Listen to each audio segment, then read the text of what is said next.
අයහපත් කාලගුණ තත්ත්වයක් සමග ගාල්ල, මහනුවර, කෑගල්ල, රත්නපුර සහ නුවරඑළිය දිස්ත්‍රික්කවලට නිකුත් කළ නායෑම් අනතුරු ඇඟවීම් නිවේදනය තව දුරටත් දීර්ඝ කර තිබෙනවා.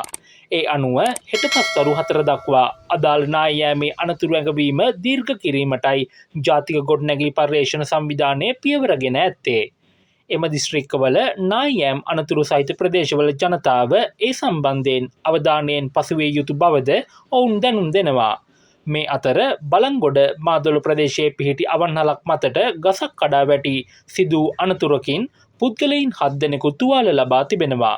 අප ප්‍රාදේශීය වාර්තාකරු පැවසුවේ තුවාල ලැබූ පුද්ගලයින් බලංගොඩ සහ රත්නපුර රෝහල් වෙත යොමු කර ඇති බවයි.